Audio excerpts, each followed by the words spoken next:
Magandang araw mga kaibigan. Samahan niyo po akong muli para sa isang kwento ng pag-ibig na tiyak nakapupulutan ng aral at magpapaantig sa inyong mga puso. Pero kung bago ka pa lamang, ay pakilike po ng ating video. Pakiclick ng subscribe button, gayon din ng bell icon para lagi kang updated sa mga susunod ko pang upload.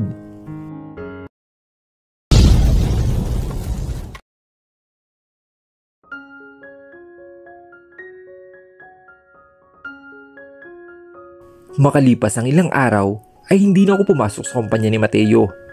Wala na akong gana at hanggang ngayon ay nasasaktan pa rin ako. Nandito kami sa apartment ni Michelle at hindi kami masyado lumabas. "Mommy, kailan po tayo babalik? Miss ko na po si Daddy eh." Kumirot ang puso ko sa tanong ng anak ko. Hindi ko rin alam kung anong isasagot ko sa kanya. Ang kanyang daddy ay totoo niyang daddy. Ano kaya ang mararamdaman ng anak ko kapag nalaman niya na ang totoong daddy niya ay si Mateo? "Anak, siguro magkikita pa naman kayo sa Pasko." Mumusong anak ko. "Ang tagal naman, Mommy." Lumapit ako sa kanya at hinaplos ang kanyang buhok. "Daddy Mateo is busy too. Uuwi tayo kapag Pasko na. Siyempre sa bahay tayo magpapasko kasama si Nanay Flora. And Daddy too?" Umaasa niya na tanong sa akin. "Kasama po natin si Daddy sa Pasko?" Doon ako natigilan at napalunok ako. Nangangapa ako sa isasagot sa kanya. Iyon ang hindi ko sigurado. Hindi ko alam kung babalik pa rin ba sa dati. Nagkalamat na ang relasyon namin. "Oo naman anak." Ngumiti ako ng tipid sa kanya. "Kasama natin si Daddy Mateo sa Pasko." "Yehey!" Pumikit ako at niyakap ako ng anak ko. "Sorry anak." "Trisha." Natigil ako sa pagluluto sa kusina nang nilapitan ako ni Michelle. Bagong ligo pa siya at may tuwalya pa sa kanyang buhok. "Bakit?" Hininaan ko ang stove at saglit siyang nilingon. "Pero alam mo, napag-isip-isip ko, baka mahal ka naman talaga ni Mateo, Trisha." Umawang ang labi ko sa kanya. "Ha? Ano bang sinasabi mo?" Ngumuso siya sa akin. "Baka may ibang rason pa siya. Try mo kaya siyang tanungin." Sarkastiko kong tumawa. Ano pang itatanong ko sa kanya? Mali pa rin ang ginawa niya. Ginamit niya ako para sa sarili niyang interes. Bulintis niya ako sa isang estranghero lang para makuha ang gusto niya. Pero dahil rin naman sa kanya, kaya ka nagka-Elizabeth. Nanliit ang mata ko sa kanya. "Michelle, gusto mo ba magkabalikan kami?" "Hindi naman kayo naghiwalay." Bumuga ako ng hangin. "Ewan ko sa iyo, bakit ba?" May bulaklak kasi at paper bag sa labas ng apartment. Galing daw sa kanya. Hindi ko muna pinasok dahil baka ayaw mong tanggapin. Namilog ang mata ko kasabay ng pagbilis ng tibok ng puso ko. Narealize ko na dapat mo lang siyang tanungin at saka pakinggan. Malay natin, baka mahal ka naman talaga niya. Tulala ako habang nakatitig sa mga bulaklak na galing kay Mateo. Inamoy-amoy ito ng anak ko at siya pang sumilip sa laman ng paper bag. Napalunok ako at hindi ko alam kung ano ang irere ako. Ayan ang problema. Si Michelle, ang gulo. Napayuko ako. Bakit niya ba ako pinapadala namang ganito? Space nga, hindi ba? Akmang iiwas na sana ako ng tingin sa mga bulaklak nang napansin ko na parang may nakaipit na sobre roon. Kumunot ang noo ko at saka kinuha ito.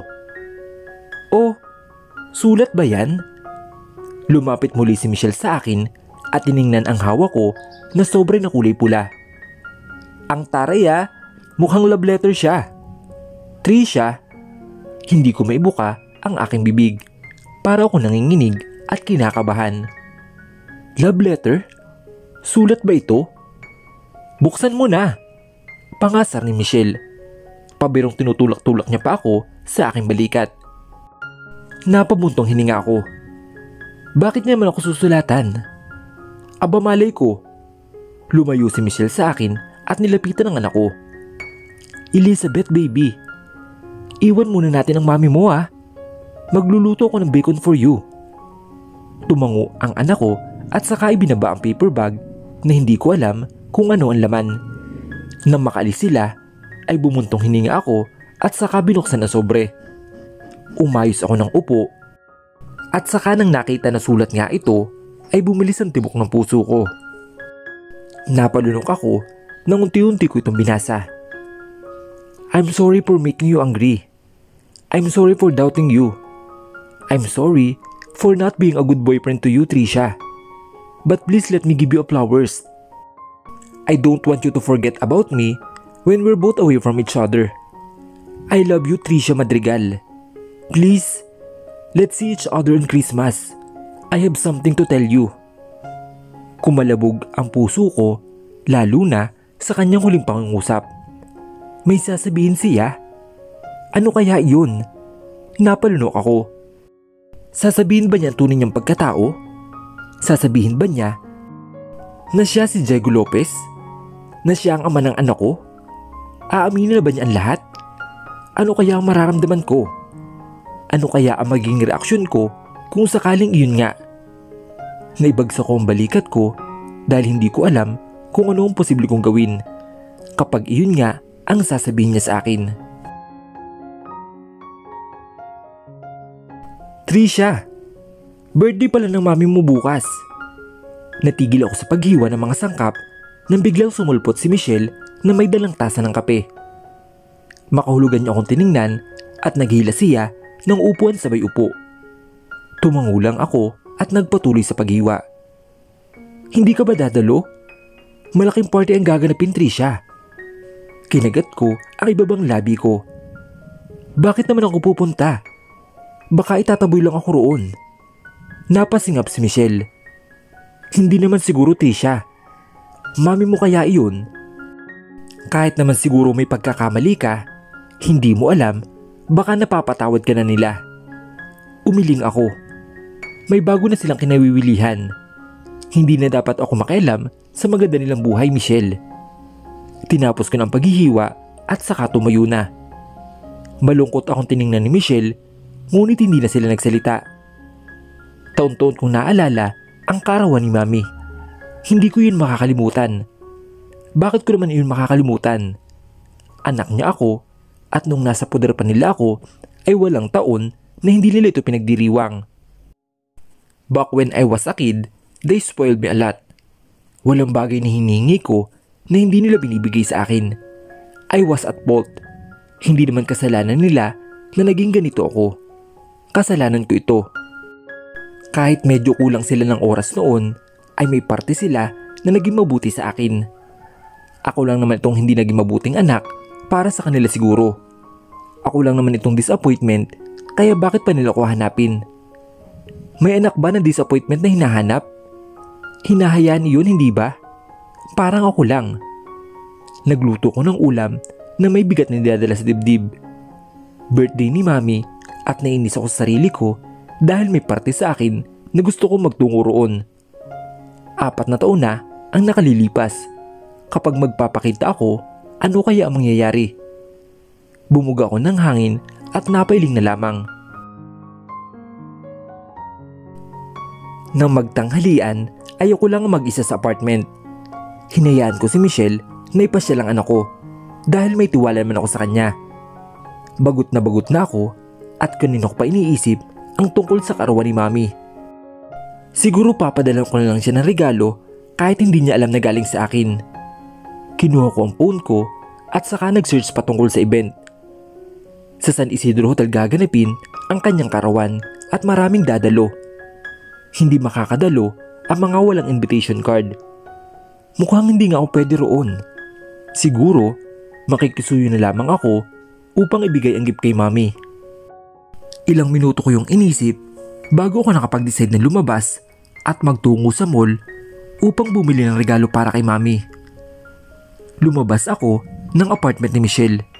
Ang suot ko ay simpleng damit lamang. Maong na pants at binik na plain shirt.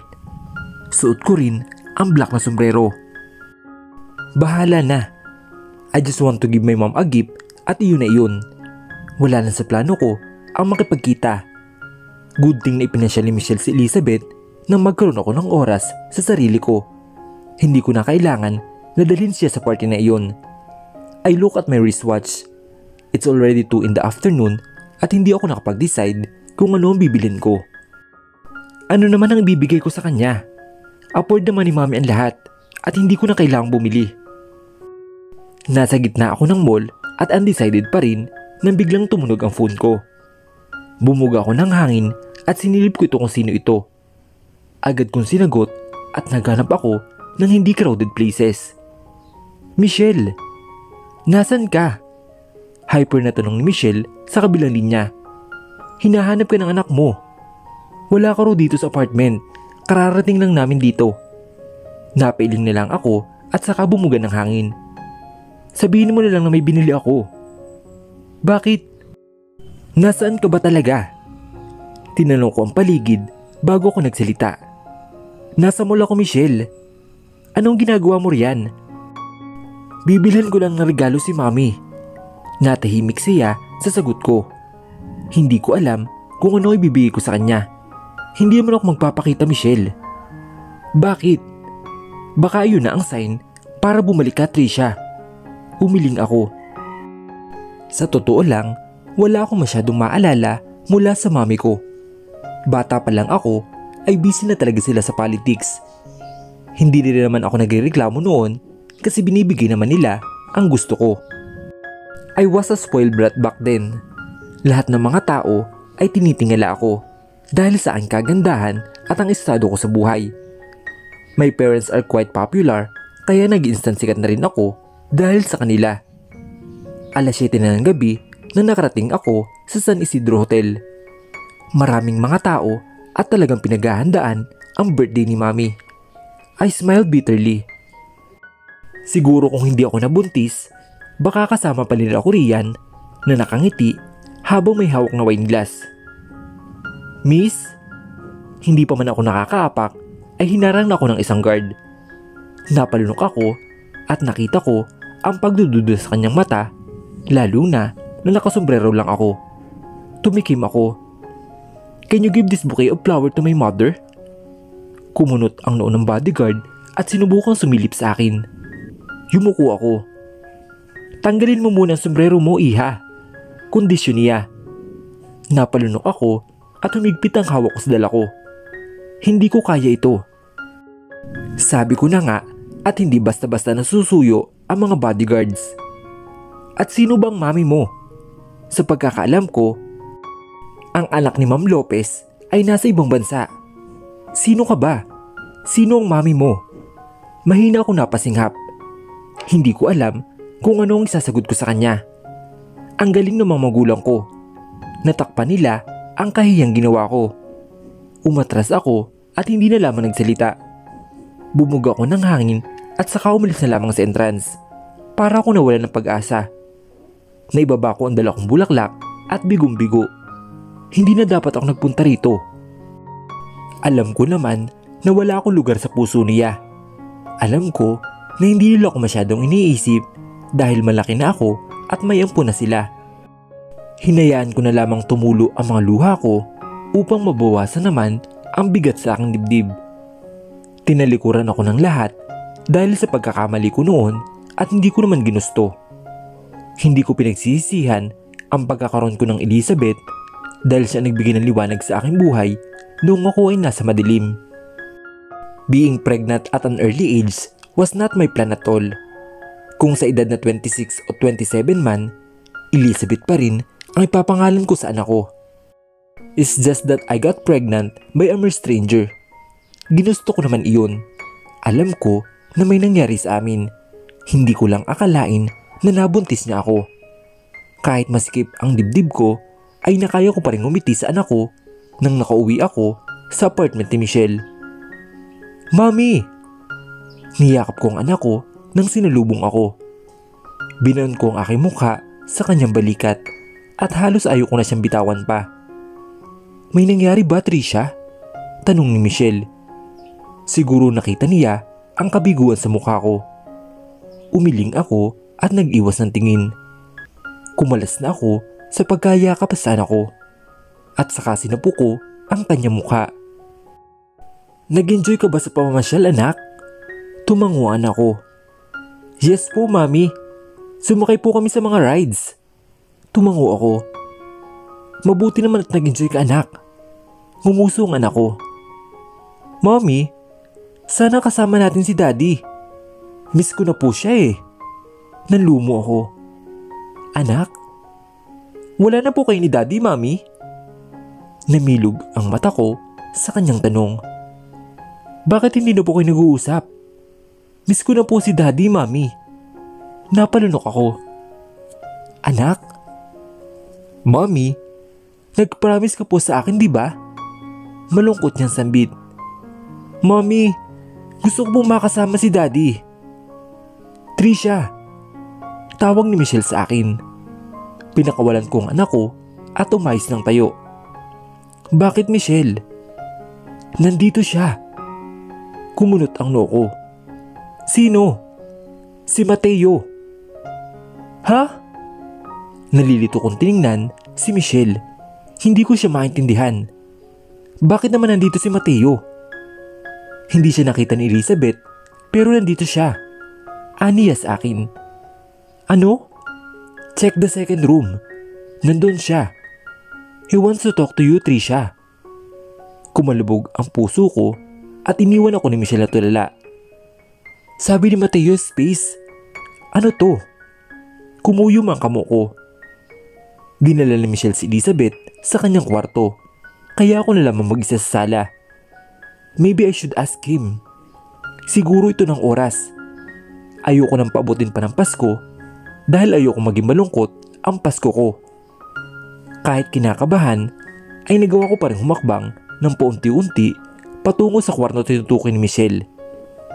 Napayuko ako at nagpipigil ako ng hininga. Bakit ba siya nandirito? Hindi ba siya makapaghintay?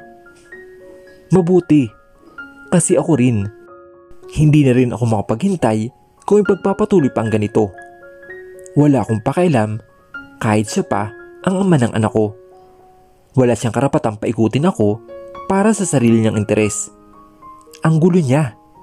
Hindi ko na alam kung sino at ano ang paniniwalaan ko. Gusto ko lang talagang masagot ang mga tanong na paulit-ulit na bumabagabag sa puso ko. Hindi lang naman kasi ako ang naapektuhan. Pati ang anak ko ay nadadamay dito. Palagi niyang hinahanap si Mateo sa akin.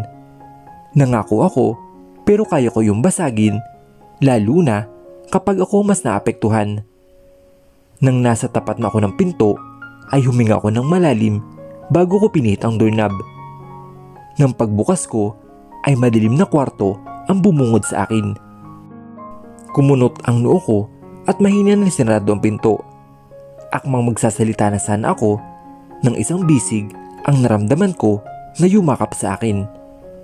Napasingap ako, lalo na nang naramdaman ko siya sa likuran ko. Sobrang higpit ng yakap niya kaya halos hindi ako makawala. Mateo, I miss you, Trisha. Bulong niya sa akin.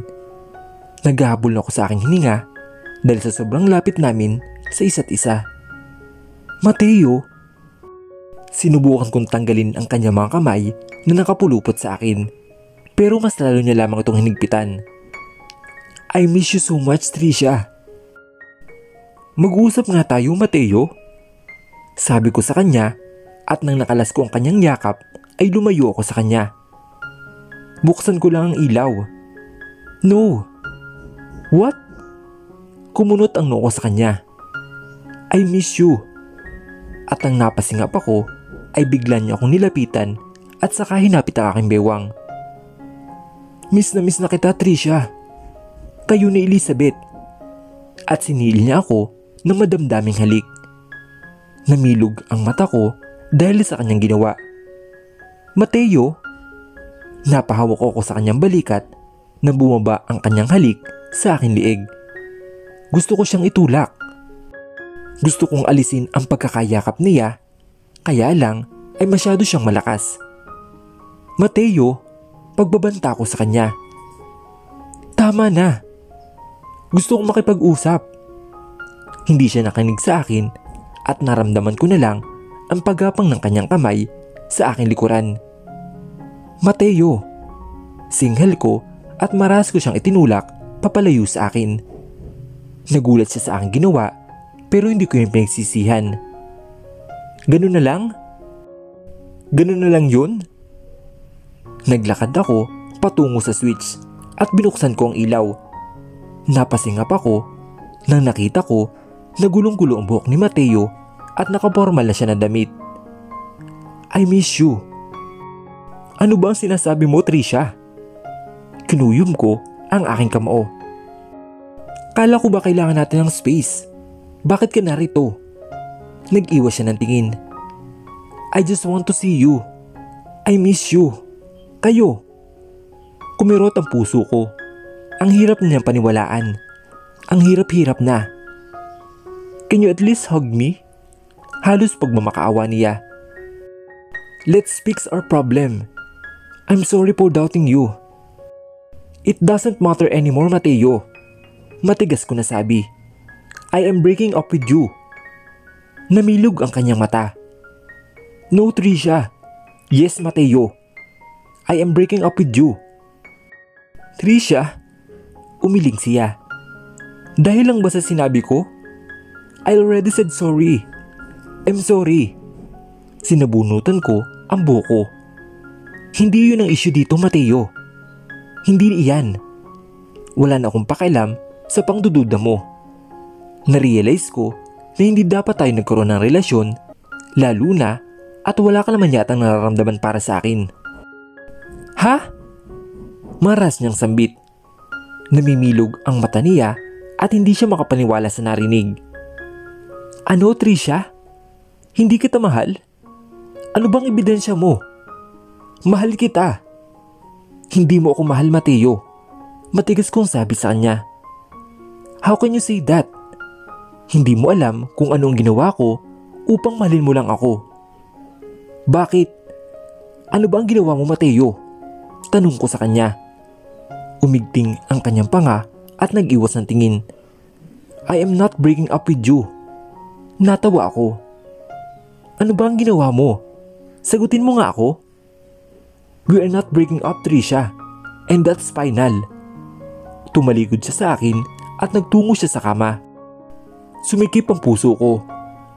Bakit niya ayaw niyang makipaghiwalay? Kasi hindi niya nakuha si Elizabeth sa akin? Ganun ba? "We are breaking up, Diego. Diego Lopez." Maras na lumingon sa akin si Mateo matapos kong banggitin ang kanyang totoong pangalan. Namilog ang kanyang mata sa pagkagulat. Pinagmasdan ko siya habang nag-uunang pumatak ang mga luha ko sa aking mga mata. "Diego." "Trisha?" Akmang-hakbang siya palapit sa akin pero pinigilan ko siya. "Huwag kang lalapit sa akin, Diego." Nanlambot ang kanyang ekspresyon. "Trisha? Kilala mo ako, di ba? Kaya mo ako nilapitan. Diego, pinaikot mo lang ako." "No." Lumapit siya sa akin pero tinulak ko lang ang kanyang dibdib. "Plano mo ito lahat. Kilala mo ako. Kilala mo ako nung nilapitan mo ako sa restaurant dati. Kilala mo ako, Diego. May motibo ka. Hindi. Hindi pala. Plano mo na buntisin ako, di ba? Plano mo yun. You ruined my life." "Let me explain, Trisha." Natigil siya sa pagsasalita nang sinampal ko siya. Natulala siya saglit at hindi siya makalingon sa akin. "Ano ba ang ginawa ko sa'yo? Sino ka ba, ha? Ganun ka ba talaga? Hindi kita kilala nung may nangyari sa atin noon. Wala akong balak maging ina. Wala akong balak, Mateo. Nalaman ko na lang na sinadya mo na buntisin ako. Pinasundan. Ganun." Hindi siya nagsalita. "Tapos ano? Kukunin mo sa akin ang anak ko kasi malaki na? Kukunin mo sa akin kaya ka lumapit at pinaibig mo ako? Hindi mo talaga ako mahal, Mateo." Napalingon siya dahil sa huli kong sinabi. Nang nakita niya na lumuha ako ay nanlambot ang kanyang ekspresyon. Trisha, please. Hayaan mo ako magpaliwanag. Hindi mo makukuha ang anak ko. Ang kapal naman ng mukha mo ni pinadiyan ni Tess ang anak ko. Ano? Nagdudulo ka ba? Ano ba ang tingin mo sa akin? Pokpok? Ganun ka siguro. Pero huwag kang mag-alala, Diego. Hindi mo makukuha ang anak ko. Bakit ko ba minahal ang lalaking katulad mo? Wala kang puso. You ruined my life. You ruined my life, Diego. Sigaw ko, sabay tulak sa kanya. Nang hindi siya nanlaban, ay nagmamadali akong lumabas ng kwarto at saka lumabas sa apartment. Nakapaalamang ako kaya medyo masakit. Ayaw ko siyang pakinggan dahil alam ko namang walang saysay. He ruined everything. Trisha! Napasingap ako at napalingon. Namilog ang mata ko na sinundan ako ni Mateo. Nataranta ako at tumakbo ng mabilis. Trisha! Tigilan mo ako! Sigaw ko habang nagpatuloy sa pagtakbo. Pagod na ako. Gusto ko nang makatakas sa lahat. Tanga ako pero hindi ako bulag. I know when to stop. I know when to stop everything. Trisha! Sa pagtawid ko sa daan, hindi ko namalayan na may paparating na pala na kotse. Namilog ang mata ko at biglang nanigas. Hindi ako makapagpatuloy sa paggalaw dahil sa sobrang gulat ko. Akala ko ay mamamatay na ako. Akala ko ay masasagasaan na ako, pero nagulat ako na may biglang tumulak sa akin at siya ang nabangga ng kotse. Natapon ako sa gilid at natamaan ng aking siko dahil sa ginawa ni. Umawang ang labi ko at bumilis ang tibok ng puso ko nang nakita ko na nakahandusay na sahig si Mateo.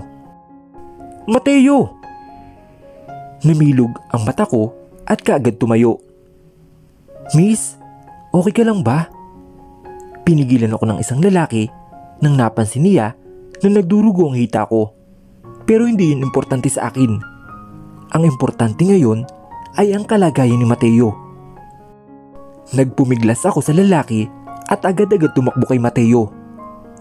Miss, tatawag ako ng ambulansya. Nanginig ang kamay ko na nakitang walang mali si Mateo. Naliligo siya sa sarili niyang dugo. Sobra akong natatakot. Kasalanan ko ito. Mateo! Sigaw ko sa kanya. Tumabi ka muna, miss. Natulala na lamang ako. Hindi na lamang saan ako tumakbo. Hindi sana mangyayari ito kay Mateo. Sobrang bilis ng mga pangyayari. Dinala si Mateo sa pinakamalapit na ospital. Hindi ako makapagsalita at paulit-ulit kong sinisisi ang sarili sa nangyari. Hinilamos ko ang palad ko sa mukha ko habang umpo sa upuan at naghihintay ng resulta. Kumalabog ang puso ko at natatakot ako. Kasalanan ko kung bakit siya nasagasaan.